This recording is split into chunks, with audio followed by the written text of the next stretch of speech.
कहते हैं सतयुग के अंदर जीव की आयु बहुत लंबी होती थी। सतयुग में जीव की आयु बहुत लंबी बताई। 1,00,000 वर्ष तक व्यक्ति जीता था कम से कम।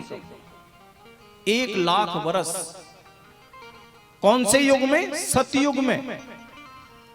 सतयुग के बाद जब त्रेता युग आया तो कहते हैं एक शून्य हट गई, एक जीरो हट गई। तो 1,00,000 वर्ष में से एक जीरो गई तो कितना बचा? 10,000।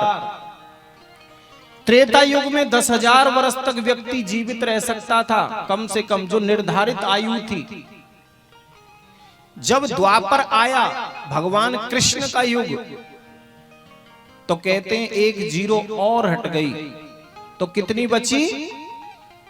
जोर से बोलो। 1,000। और जब द्वापर के बाद जब कलयुग लगा, जिस दिन कलयुग आरंभ हुआ, अभी कलयुग चल रहा है, तो कहते हैं एक शून्य और हट गई तो कितनी रह गई?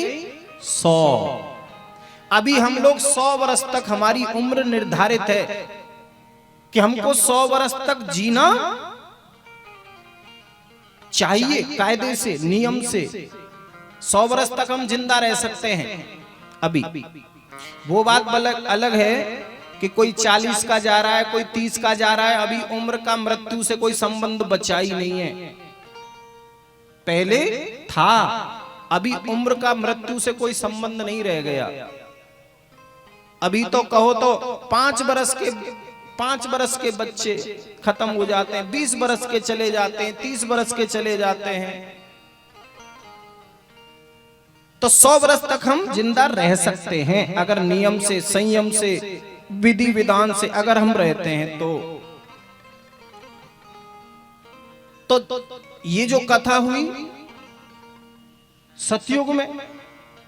अब ये जो संत थे 88,000, इनकी उम्र बहुत लंबी थी। कोई 50,000 वर्ष का, कोई 1,00,000 वर्ष का, कोई 70,000 वर्ष का, कोई 20,000 वर्ष का।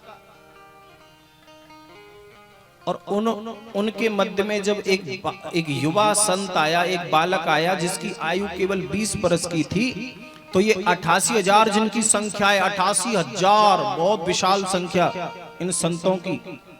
और जब ये बालक आया जिसका नाम है सूत, श्री सूत जी कहते हैं इनको, तो इस बालक को देख करके 88,000 संत खड़े हो गए। तो ये बालक बड़ा संकोच में पड़ गया। अरे किसी बच्चे को देखकर उसके सम्मान में बुजुर्ग अगर खड़ा हो जाए, इसका क्या मतलब है कि जरूर उस बच्चे में कोई बहुत बड़ा गुण होगा, कोई बहुत अच्छा सद्गुण होगा। तो ये बालक संकोच में पड़ गया और ऐसे हाथ जोड़कर कहने लगा कि आप ये क्या करते हैं? कहां मैं 20 वर्ष की आयु वाला एक बालक, कहां आप इतनी लंबी आयु वाले संत, आप मुझे इतना सम्मान क्यों देते हैं? उनको व्यास गद्दी दी, उनको आसन बिछाया और हाथ जोड़कर संतों ने कहा आप पहले इस पे विराजमान होइए, और बिठा दिया। तो उस बालक ने फिर पूछा कि कहां मैं इतना छोटा सा बालक, कहां आप इतनी आयु वाले, आप मेरा इतना क्यों आदर करते हैं? तो संतों ने बड़ी सुंदर बात कही कि धन वृद्धा बल वृद्धा आयु वृद्धास्तथैवच कि ते सर्वे अपि ज्ञान वृद्धस्य किंकरा शिष्य किंकरा। संत कहते हैं कि सूत जी, कोई धन में बड़ा हो, हमसे कोई ज्यादा धनवान हो, तो शास्त्र क्या कहते हैं? धन वृद्धा। धन से अगर हमसे कोई बड़ा है तो उसको बड़ा नहीं माना जाता। बल वृद्धा, अगर कोई हमसे बल में भी श्रेष्ठ है, हमसे बल अधिक है, पराक्रम अधिक है, फिर भी उसको बड़ा नहीं माना जाता। तीसरी बात कही आयु वृद्धास्तथैवच, अगर कोई हमसे आयु में भी बड़ा है उसको भी बड़ा नहीं माना जाता।